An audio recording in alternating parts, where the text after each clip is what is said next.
Welcome to the Podcast Discovery Show, the podcast about other podcasts, where each week we dive deep into a podcast and have a discussion about all the things that made us think, all the things that made us feel.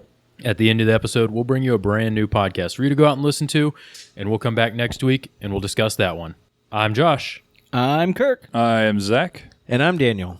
And this week, we're going to talk about This American Life, the juggernaut of the NPR shows. The specific episode that we listened to was the one entitled Left Behind.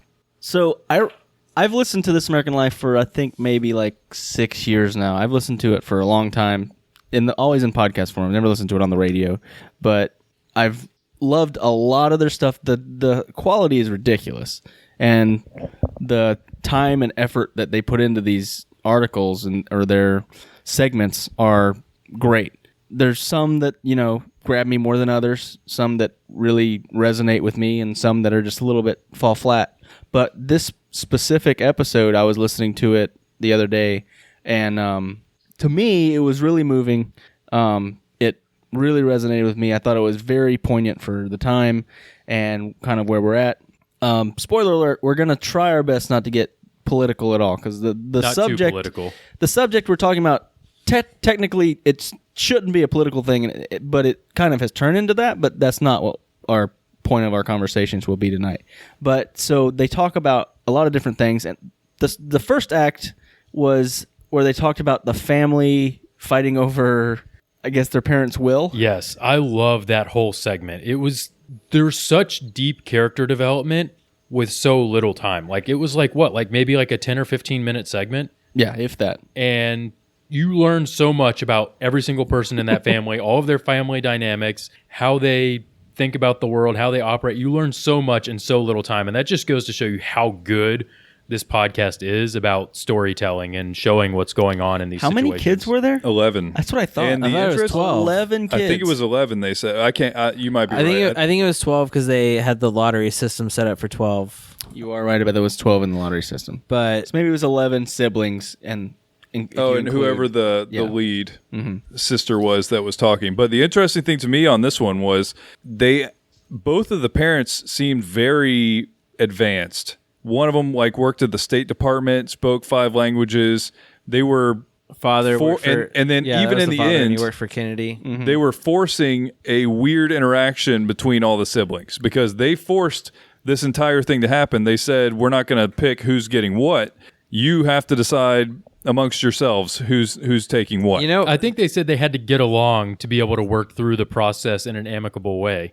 And that was the whole thing. It was they wanted them to all get together and be together at the end when they passed away, and hoping probably that it wasn't this terrible and that they didn't end up just going separate ways afterwards. But there was always, at least as they grew up and became adults, there was that dynamic of kind of a split between the family anyway, the kind of two factions. What it made me think about is how do you have 12 kids and spend time? The whole thing was they all wanted the attention and they talked about that parents. Too. That was a segment or a part of the story was how the kids always wanted to be the favorite because they said their parents definitely had favorites.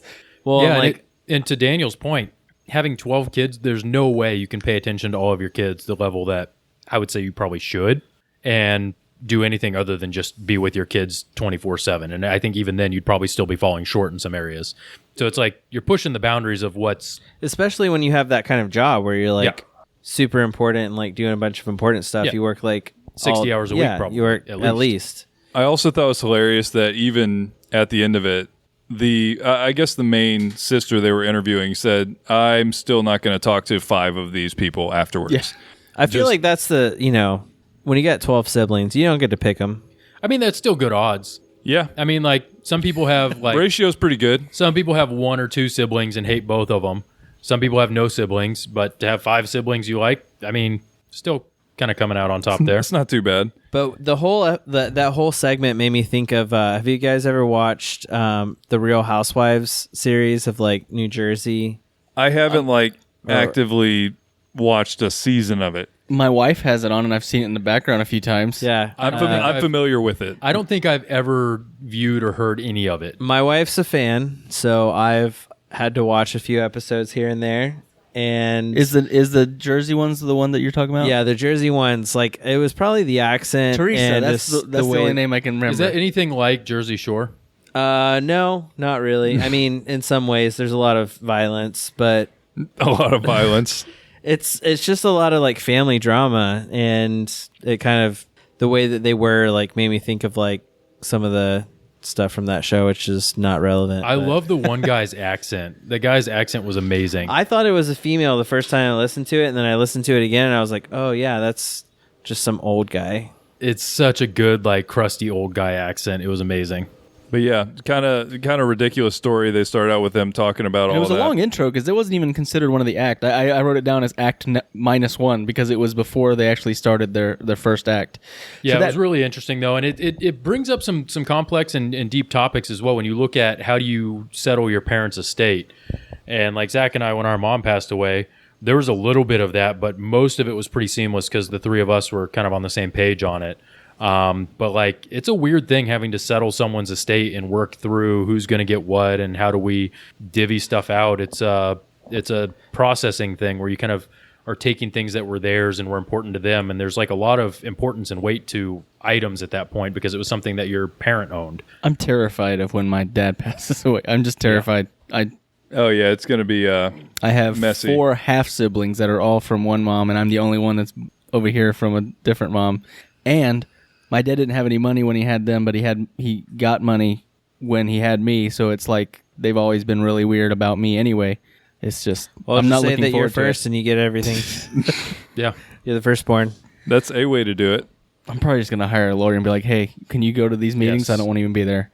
But yeah, they start out talking about this really weird setup of they went and printed out very high quality listing of everything they owned. They had like a lottery system for how, and they essentially drafted the items they were going to get for the will. And snake draft. Yeah, and this is all to kind of set the initial theme of Left Behind, because this was all just kind of left behind to pick up the pieces after the fact. But then it immediately moves on to much more serious subject matter with... It was essentially they were talking about a town that had been raided by ICE, and they specifically had hit a chicken processing plant. And it sounds like it was a small town that probably was built around the probably ag industry and food processing and stuff like that. And I think they said they took 97 people. They busted 97 people in this one raid. So one of the things they mentioned in there that like this was something that was driven by the Trump administration. Yeah. I knew that he was vocal about it and he was kind of running his mouth about the wall and the border and everything else. I didn't realize he was actively saying like go raid towns and like driving those decisions. I thought he was just blustering and talking. I didn't realize he was actively like saying like go do this. Yeah, and they specifically said that they hadn't had a raid like that in 10 years.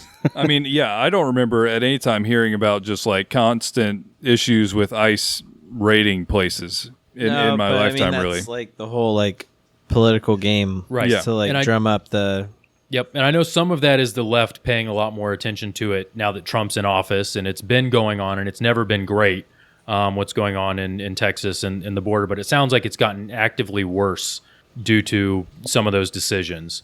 But that was something I didn't really realize, that it was like a direct, like, hey, he's talking about this and they're actually going and doing more raids and doing things like this to enforce kind of what he's saying. I had no idea. Yeah, and this is a really powerful segment for a lot of reasons, I think. You start out with they interviewed 5 or so children who came home from school one day and one or both of their parents were missing. This is by far the emotional, like, tough one of this episode. It really is hard to listen to because they're just interviewing kids. They're interviewing... Yeah. I remember there was a 12-year-old that had to think about, okay, my 9-year-old brother, I'm not going to have any parents. What am I going to have to do to take care of my brother? To give a real quick story, the dad got taken away. And the mom took the risk of going to the place to try to see if she could get him out. And she left the 2 kids at home and be like, hey, clean the house. And the 12-year-old was going through his mind thinking, okay, well, now it's just me and my brother. And my mom and dad may never come home. And so he's trying to figure out how he was going to be able to provide for his 9-year-old brother, and he's 12. Yeah. And the thing that really, really infuriated me about this, and it's so sad hearing these kids have to deal with this, like, immigration took your dad. Like, mom would tell them that, and then they broke down crying, and they were, like, weeping and, like, super sad and super scared. And this happened to 97 different families, all at the same time, because of the decision to go and raid this chicken processing plant and take all of these illegal immigrants. And some of them were like, both like the mom and dad worked at the place. So it's like for hours, these kids just came home and didn't have parents and didn't know what was going on probably. And the thing that's infuriating to me is that there's so much kind of anger and support for this type of thing, saying like this should be happening and like they're illegal immigrants, they should be gone. Because they think that they're criminals, or they think that they're bad people, or they think there's this, that, or the other. And they touch on it in the episode where they had the woman that was kind of supporting that. She was a journalist, and she went and watched the rally that they were doing outside, and she heard the kids talk, and she's like, this isn't right. And to me, that's a brave perspective that she took, honestly. But what blew my mind is like she was still like supporting. Like, yeah, but you could hear the hesitation. You see what I mean? You could almost hear her working through this as she was saying it, because I know what you're saying. She said, I'm still a President Trump supporter, and I feel like he probably didn't know that she was taking the working man and not just criminals. But then she's like, but maybe he did know. Maybe he did know. But here's what I really appreciated about her talking about this. It is not unforgivable to be wrong about something in your life. You see what I mean? I see that a lot of times your growth as a person is from figuring out that you were wrong. It's from figuring out you were wrong and then making an adjustment. And so she's right on the brink of that, because she just saw the humanity in the situation versus the black and white of it, versus they're doing something illegal, they should be shipped out of the country, versus somebody's parents got taken from a 9-year-old kid, and now what? And so she was able to work through that to some extent. And she also went on an NPR radio show. She went on This American Life. You know, it's not, nobody's ever heard of this show, nobody's ever going to hear this. She is out there with this perspective now. So she did take that risk and admit that she made a mistake here. Which I think is huge. I think more people need to be open to saying, hey, I was wrong. I don't believe what I used to believe. I've changed my mind. I've changed my perspective. I've learned new information, and I've grown from it. I think that, to your point, is that's how we grow as a society. If people can't change their mind and change their viewpoints, then we're never gonna grow, and we're never gonna expand to greater, bigger, better things. Yeah, it's not irredeemable to be wrong. Right. And what really, really made me mad about this, and kind of hearing it firsthand, because I know I'm generally opposed to a lot of this just from growing up in a small town that had a lot of illegal immigrant workers in it, and seeing like they're just people. They're here to try and make a living and live the American dream. This isn't criminals and everything else that they try and paint them to be. 90% of them, they're here, and their dream is to make enough money to go back home and make a life there. Yeah. That's most of them, that's what they're here for. Or it's a father or somebody that's here working very hard and sending all of his money back home so that his family can be supported, because there's no work at home. Or they're running away from something. Or they're having their kids here, so their kids are citizens because they were born here to make a life for their kids, even though their life is going to be difficult for the rest of their life. Yeah, and we've literally seen that happen. We have seen kids who were from first-generation illegal immigrants who were able to go through the school system and become American citizens by that choice. Yeah. And so that's the ultimate sacrifice, as like, because they're basically living in fear and worrying about getting detained by immigration and sent back and everything else. They're living in fear their whole lives. They're struggling. They're not able to work up and build careers a lot of times. There's just so many challenges with it. And they've basically said, I'm going to make this sacrifice for my kids. And we're taking that type of person, that type of hardworking person, that type of person that's going to sacrifice everything to build a new generation and help their family grow. And we're saying, let's spend hundreds of thousands of taxpayer dollars to send in SWAT teams to arrest these people and then do legal proceedings to deport them back to Mexico because they're illegal immigrants. Like, what's the end game? I don't get, like, what's the value add? What's the value add by rating this? Because that's not helping national security or something like that. Like it's that's not. the thing that I understand about immigration and I understand about borders is national security. Having a raid at a chicken plant is not helping national security. Name one good thing that came out of the raid of this chicken plant. I don't know if there is one. It's setting a precedent. Right. It's setting a precedent of, again, don't come over here illegally is the point. They're spending hundreds of thousands of dollars ruining hundreds of people's lives for what? To make a point to say don't come over here illegally and try and do right by your family? Pretty much. Don't come over here and try and live the American dream? Here's my main problem with any of this stuff is I don't like things that are dehumanizing. I don't like things where you start to think, okay, I'm going to put somebody in a box so that I can not think of them as what they are and just a person. And I feel like a lot of the stuff that's going on right now, they're not taking into account the humanity of these people, and things are... We're going to see the fallout of it for years, I think, because there's when you start looking at the detention centers and everything like that, there's going to be problems. And I think that just in general, if people remembered humanity first, it's a better place for everyone. So at some point you have to like start clean. You have to just be like, all right, people that are here that are doing like work that are like, living by our laws, like let's just... Well, that's what amnesty was. We've done it a few times, and it's worked at times. And my thing is nationalize people. If people are here and they're working jobs and they've got a family and they're working man, like... There should be a fast track to citizenship in that way. Yes, absolutely. But the whole system is just like kind of broken. Like it is. Of course, this hit home for me because I'm technically second-generation immigrant. My grandma was not here legally. Right. She had 7 daughters here legally. They went all up and down the East Coast of the United States picking fruit. That's how they made their living. All of them. Like the girls would go to school at the age of probably my kids, and then when they get off school, they'd go pick oranges, or they'd go pick cherries, or they'd go pick blueberries, or they'd go pick strawberries. And I mean, my kids are 7 and 12, or 7 and 10.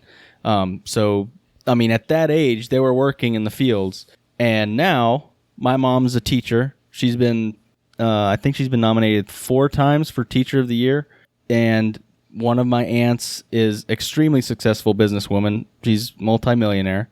I have a few of my cousins that own their own businesses and are very, very successful. We're not bad people.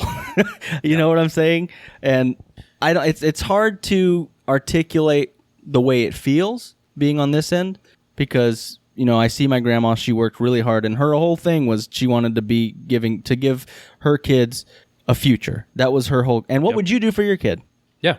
Would you, slog through a desert and come over here? Damn straight I would. Yeah. I would do it in a heartbeat. I don't care. I don't care if wherever I'm going hated me. Yeah. I would do it for my kids. I'd do anything for my kids. And so I completely understand. And like I said, it's hard for me to articulate where I stand on it. I have a lot of feelings and a lot of thoughts. But, I mean, that is the whole thing. We've talked about this since we started the show, is treat people like people. Yeah. All you got to do is zoom out just a little bit to realize these borders, they're imaginary. We made them up. These big, giant differences between us, they're not as big as you think they are. We're people. We're all people. Yeah, they might speak a different language. Yeah, their skin color might be a little bit different, but they're all people. They have just as much value as anybody else. Yep. Yeah, and the thing that really killed me about this episode was at the end whenever the dad came home and they were going to go to McDonald's. Yep. And he walks in the front door. He's like, what are you going to get me from McDonald's? And you just hear the kid just wailing. And he's going, Poppy, Poppy. He's so excited his dad's home. Crying because he's so happy and excited that his dad's home and he got his dad back. And then to hear that the kids, anytime their dad went anywhere, they all wanted to go with him because they wanted to make sure he didn't get taken again. Because they were children that were traumatized. I hear literally that, PTSD from children. I hear that and I think of my son. And it's like thinking about my son. If like I was taken by the government and just put in a camp somewhere and he didn't know where I was going to be, the trauma that it would cause to him, the trauma that it would cause to my wife, like the amount of sorrow and just deep rage. Yeah, it's unacceptable. That we're doing this and people are praising the fact that we're doing this. Like I was just enraged listening to this on the way to work today. Like my blood was boiling. I was like tearing up and like about to cry, and my blood was boiling. Like I was like, I need to go on like a righteous like war to go and fix this and make this right. Like I had to literally stand up and move around. Yeah, every fiber of my being was just like lit up with rage because this is just, it's messed up. It's messed up. I hate it. The first time I listened to this, I was at the gym and I almost started crying. And then I listened to it again on the way here and I did cry. It's awful. But I will say I did love how they showed the humanity on the good side in this story. How like the community, the community realized even the people that were for this on a conceptual level that we should do this. Then once they saw it, then once they realized, hey, these people didn't really deserve this. You know, this isn't what we thought it was going to be. The outpouring of love and support for the people that were left behind. There was a parish that donated like $5,000 and said, hey, we're sorry. Basically, like, we supported Trump and we were all on board with this, and like, we were wrong. We're sorry. And just donated thousands of dollars to try and make it right and pay for legal fees and help fix everything. And I think they said one of the churches like opened up their social hall for like almost like a refugee place. Like, if ICE comes again, come hide here, we'll hide you. It's almost like freaking, hiding people from the Gestapo. Yeah. It's crazy. What does that say about our current administration? Yeah, no, it says a lot. It really does. I'll leave it at that. But yeah, luckily, after this one, you get back into not something so heavy. You get into something that's a little lighter and still pretty awesome, though. Still kind of heavy. It's still kind of heavy. It's heavy-ish, but not the same. It has like a good ending, though. And it has 4 people doing like something crazy. Yeah. So I just wrote down a note. It's the fire in hell. Yeah. Because apparently where was this at? California. Had to be California. It was in California. Okay, so the wildfires, when it was just ridiculous, burning down everywhere, there was this fire that started in Hell Town. Yeah, the town is called Hell. My favorite part is like right down the road is Paradise. Yeah. Like, what? Who named these places? And I love how Paradise burnt down, but Hell made it through. Yep. But so there was 4 guys. Was it 4 guys? Was it 4 guys and then the firefighter? I think it was 4 guys, including the firefighter. Oh, okay. Yeah. But they saw their town was burning, but apparently there's like a thoroughfare that goes right through the middle of town that kind of separates one part of the town from a lot of the residential part of the town. And so they're like, hey, if we fight against this fire, we might be able to keep it from crossing this road. The thing that was insane about it was they had the phone video at the very beginning, and you could hear them talking, and they're saying, all right, we got to get out of here. Like, we need to leave. We need to leave. They said we need to leave like 6 times. Yeah. They said, you know what? Oh, there's a guy down there. They saw a guy just driving around crazy, and he would stop, jump out of the car, put out a fire, jump back in his truck, and then drive off again to go put out another fire. Like, all right, let's get down there to him. So they got down there and started engaging with him. He's like, here's a shovel, here's something else, and take your trucks, park it downhill, so if you need to get away, you can get away. And they literally spent the entire night just driving around and cutting down brush and making fire gaps. And one of them had a backhoe and was digging trenches around the houses to basically make like a fire stop so that the fire couldn't get to the houses. And they went like literally like, it was like 24 hours. Mm-hmm. And it was like 3 a.m. The guy said his legs were seizing up and he couldn't stomp anymore. So he took a kayak paddle and was like slapping the things out. Like the amount of, that's heroism. Like they've said they never felt like heroes. They said they never felt like they were doing wouldn't something have done heroic. All those houses probably would have burnt down. They saved a whole town from burning down. Because everything else in the path of this fire, if you guys haven't read about it, it's horrible. Like everything just burnt it was down. horrific. And people didn't have time to like get their stuff when they were evacuating. It was literally like, get in your car and go now because the fire is going to be here in like 15 minutes. Yeah, it was. I remember horrific. It was scary. It was scary to see those videos. Really bad. Those videos were scary, and I can imagine actually living through it. It's just it's insane to just hear this story of these 4 guys just saying, you know what, we're going to put ourselves in harm's way, but hopefully we'll save our town. Yeah, what was crazy about the guy who like had his boots, like the rubber burned off his boots, and he was like trying to cut down a tree that was like on fire and could possibly fall in his house, and his whole boots were like burnt. Yeah, he's like, I'm standing in coals, my feet are getting hot, I'm trying to cut down a tree that's actively ablaze, and there's no one else around me. And I thought to myself, this might not be such a good idea. So at that point, I left. One of my favorite parts about this segment was I think when they first saw the guy driving crazy, like, I can't remember his name, but they're like, "Is that Greg? Is that Steve down there?" It's like, let's call him Small Bill or Steve Bill. I don't remember, but they're like, I think that's him. And so they called him, and he's like, "Yeah, I'm down here." And they're like, "All right, we're coming." Yeah. And so it's like, okay, so that's all it takes. You just give him a call, and you guys are all go down there and try and deal with a crazy amount of fire. Okay. And so the whole time they're like, "Where's the help? Where's the help?" And then later on, once they finally were able to leave their little town after the help did arrive and put the fires out, they realized that theirs was one of the only towns nearby that actually made it through the fires. Yeah. And that was probably because of them. Yeah, probably was. And when the help got there, they're like, "What the hell are you guys doing here? Get out of here. You shouldn't be here." And they're like, "Sorry for saving the town." Yeah. Yeah, but I think it's probably just those firefighters, their whole thing for the past weeks, days, was just trying to get people out. Yep. Because that's the thing. They were trying to prevent loss of life, which was their main priority at the time, because it was crazy for a while out there. But it's crazy to see the impact of a small group of people that are passionate about a cause and just going all in, saying, "Hey, we're going to make this happen. We're going to go to our physical limits to the point where our legs are seizing up, put ourselves in danger. We're going to be coordinated. We're going to be smart about it. We're going to execute and seeing what you can make happen." You can save a town. It's insane. It's insane to see what 4 people, dedicated, passionate, all on the same page can do. It's like, what if we get our country on the same page like that? That'd be nice. How great could our country be if we were all on the same team and passionate about our country again? Yep. So then the last segment, I guess it would be Act 3, was about the Death Master file. This is one of the stories that I was like, it's okay. I mean, I had never heard of this. I hadn't either. It was very interesting. It was kind of like what Today I Learned kind of segment to me. So, Daniel, what was the Death Master file? So basically, the Office of Social Security or whatever, they have to track everybody who's born, because they have to give them Social Security numbers. And they also basically have to go in and track who has died so that there's not fraud involved with people trying to steal people's identity.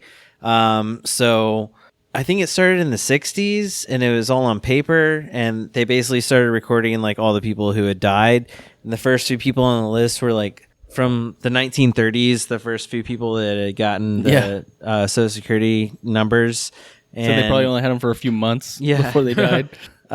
So it was really interesting because, it's basically just a list of all the people as they die. And it was about this family who, I think it was their father or grandfather had passed away and didn't make the list. Wasn't on the list, and they knew somebody that was the head of or worked at the Social Security office, and had him go in and kind of add them onto the list because they didn't want to be left out, kind of in a way, which kind of makes sense. And I think that they went into kind of the burial process, and it's kind of, you need some closure. Yeah, I was gonna say maybe for closure.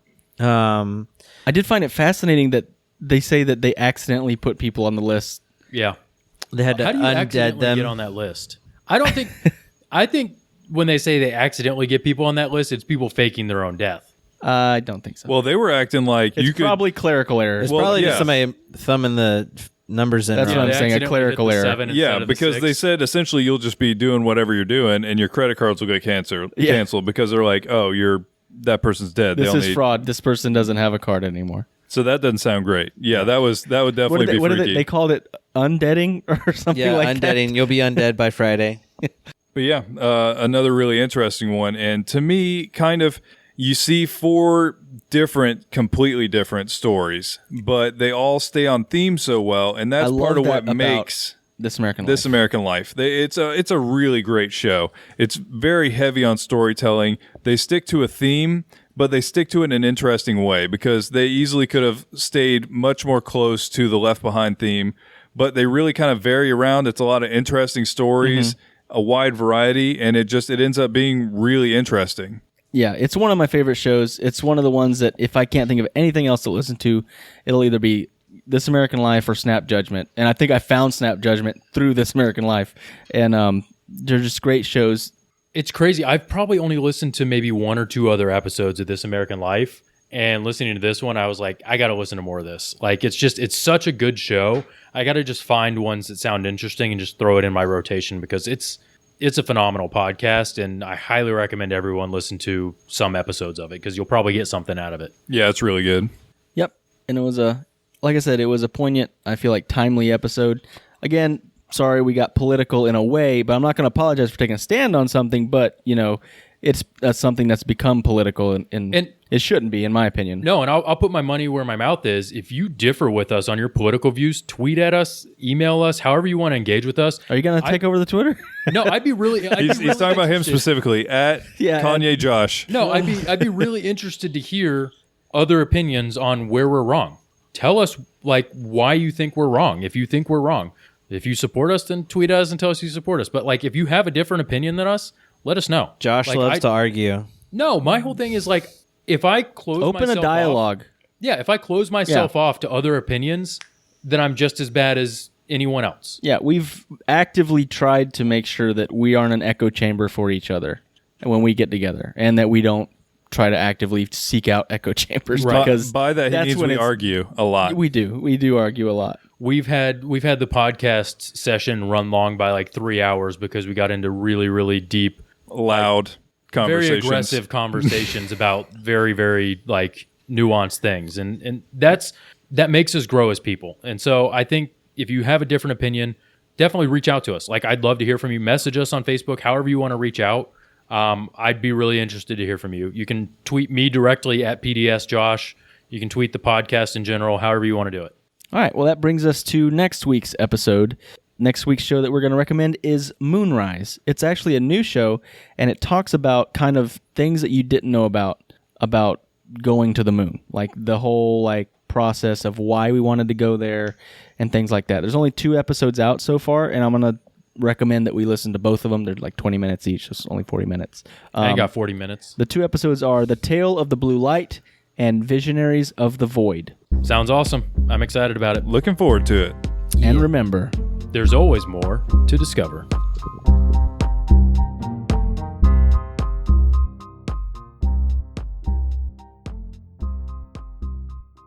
Thank you for listening to the Podcast Discovery Show. We have a few things we'd like to tell you. First, we would love to hear from you on Twitter at the PDS Official or in our Facebook group, the Podcast Discovery Club. Secondly, leaving a rating or review on iTunes helps tremendously in giving us visibility and also visibility to the podcast that we recommend. You can also check out our Patreon page to get exclusive bloopers, old episode archives, and other exclusive content while supporting the show. Finally, seriously, get in touch. We'd love to hear from you about what you love about podcasts. And thank you for being a part of all of the things that we do. This was a podcast from the Podfix Network. You can check out more shows like it at podfixnetwork.com.